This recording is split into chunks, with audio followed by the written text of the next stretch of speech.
we are here at Hotmart FIRE 2025 with AJ Eckstein. Nice to meet you, AJ. Likewise, good to meet you in person. Thank you for your interview. Of course. He's founder of Creator Match, Fast Company journalist, LinkedIn learning instructor with 150K students, and TEDx speaker. AJ turned a risky bet into one of the top agencies powering B2B creator marketing. How did it all begin? How did you get there? So first off, thanks so much for the interview, and it's crazy to hear even the things that I've done. It's you move so quickly to the next thing. It's always good to just stop and look back at how far you've climbed, because it has been a journey. It all started a couple of years ago. I had a podcast called The Final Round, where I interviewed job seekers interviewed recruiters to help job seekers advance past the final round interview. So I started creating content on LinkedIn, because the best place to find job seekers is on LinkedIn. Perfect. Started building up an audience there, started to kind of fall in love with LinkedIn and kind of what it represented for the creator community, and a ton of creators, and then realized that no creators were monetizing on LinkedIn. So started doing some brand deals and helping some friends, and then over time it just snowballed into building an agency and kind of repping the biggest brands in the world and then helping them build creator programs with B2B creators. That's so nice. And what have you learned in your journey so far? I mean, I don't know how much time you have. I mean, there's so much. Anything specific that you want me to touch on, or? I want to know how you built this this idea, this creative idea, and did you do alone or with friends or partners? Sure. So everything I've done is solo. I've always been a solo founder. I think people think that you have to, if you're flying a plane, you have to just jump out without a parachute and then figure it out. While I had my previous corporate job, I was at Google consulting for them in marketing. I was building this on the side. So you should try to do that as far along and as much as you can until it makes sense to jump. So then it's a calculated jump with a parachute versus jumping with no parachute. Yes. I also think it's important to follow your passion, follow what you love, what you're good at, what you can make money in, and you kind of just fall into it. You know, I was never at my university thinking I was going to do this. I didn't really have an idea of what I wanted to do, so I worked for somebody else during that time.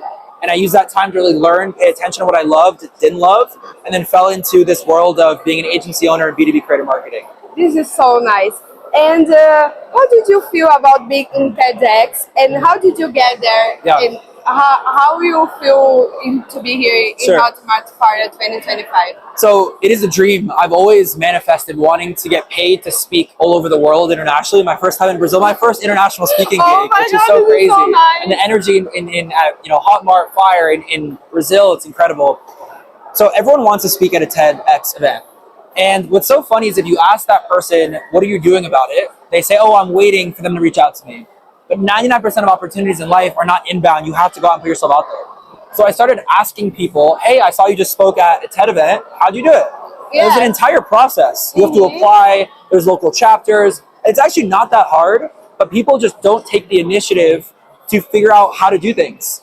So if you take that first step, it takes a couple months and you can land it and kind of pitch yourself. So it was an incredible experience. You have 10 minutes. You walk on a red dot. You walk up with no notes and you're just saying what you need to say, and it was the most incredible speaking experience I've ever done, and I learned a ton. And I think it just goes to show you that you have to take initiative, because most people won't ever take the initiative and they don't dream big enough. And do you need to have connections in there or no? Not at all. Because people think of this. Most of the opportunities out there are not about connections. It's just about putting yourself out there and taking the initiative. And if it is about connections, you should start making the connections. And I had nobody in my space, so I just reached out on LinkedIn. So let's say that John just posted about speaking at an event. I reached out, hey man, I'm a young student, I'd love to learn more. Could I have 15 minutes of your time? How'd you do it? Oh, here's the exact playbook, and then take that playbook and then take action on it. This is so nice. Yeah. And what advice would you give to someone who is starting in a business and want to be successful? Yeah. So I think you cannot be in it for the money. You need to love doing it. I work every hour of the day, nights, holidays, weekends, morning, like every day. Entrepreneur, right? 24/7, all over the world. You get punched in the face at least 5 times a day. You have to be obsessed with chaos, because it is the most chaotic experience. But if that sounds interesting to you, it is the most exciting thing you could ever do in your entire life. I think not everyone wants to be a business owner. Not everyone should be a business owner, because it is chaos beyond belief. But my advice would be that if you want to start, just start. There's no better time than today. And tomorrow things could change. So if you have a passion, if you want to create content, if you want to start a podcast, if you want to launch a YouTube channel, just start. And the cost of success is overcoming cringe mountain. And you have to put yourself out there. Okay, thank you. And what do I have to do to grow on LinkedIn? Yes. How should I start? What are the first steps? Yeah. So I think LinkedIn is like any other platform in the sense that you're not going to grow in a day. People are afraid of LinkedIn. They're very right? afraid. Yeah. But that's an opportunity. Because of the 1 billion people on LinkedIn, only 1% post content consistently. Yeah. So it's a content deficient platform, meaning that there's more people consuming than creating. Versus on TikTok, on Instagram, it's the opposite. There's so many people creating, it's hard to stand out. So there's no reason to be afraid. Obviously, your employer, if you're employed, might see it. Yes. But if you make content, if you're a marketer at a company, make marketing content. And your boss will love it, and you'll be a marketing leader, and you get brand deals, and you can have a course, and whatever you want to do. But the best way to do it is to study the platform, consume a lot of content, but also just start creating, test different formats like any other platform, put yourself out there, network with other creators on LinkedIn, and then over time it starts to compound. And just starting, right? Because people are so afraid to be perfect, and they stop before they start. Correct. So it's so hard to give the first step, right? Exactly. And where do you see yourself in next 3 years? What are your goals? I don't even know what I'm having for lunch today. Next 3 years, I think it's less of a destination in 3 years and more of the journey that I want. You know, for me, I want to continue traveling the world. I want to continue seeking incredible opportunities. I'm currently on a 4-week trip. I was in Italy with my family. I'm in Brazil for work. I'm going on a mini surf trip, and then I go to LA and San Francisco for work as well. And I want to just continue to have an exciting journey. Every day is an adventure, and I think I seek the adventure more than the destination. So I don't know what happens in 3 years. Hopefully our business is much bigger, our impact is much bigger. You know, there's just a bigger presence of what we're doing. But it's not a number, it's kind of the journey throughout that. Perfect. It's so nice. And now, tell me, one book you would recommend? What you said? One book. One book.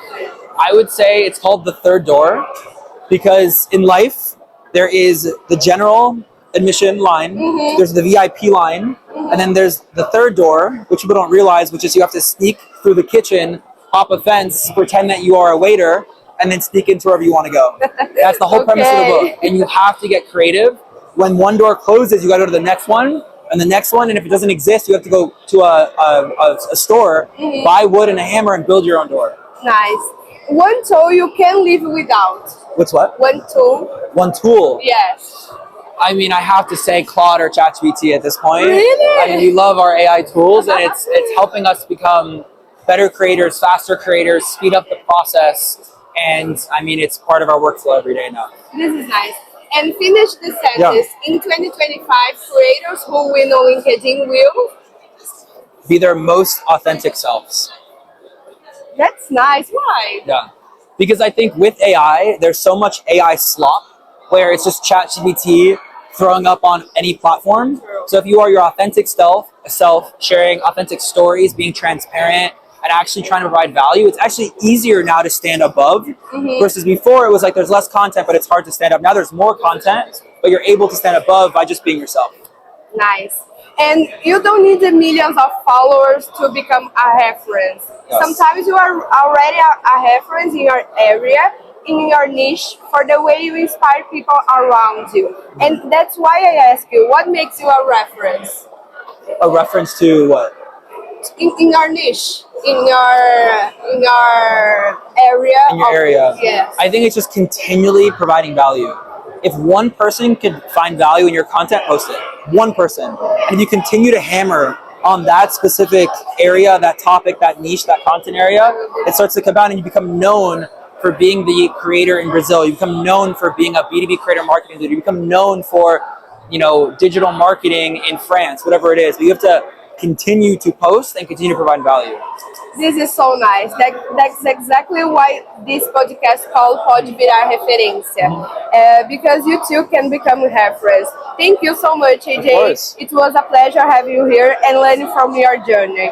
For those who want to follow your work or connect with you, where can they find you? So LinkedIn, just AJ Eckstein on LinkedIn, or the easiest way is our website for our agency, creatormatch.com. Thank you. Of course. Thanks for having me. It was amazing. That was awesome. Thank you.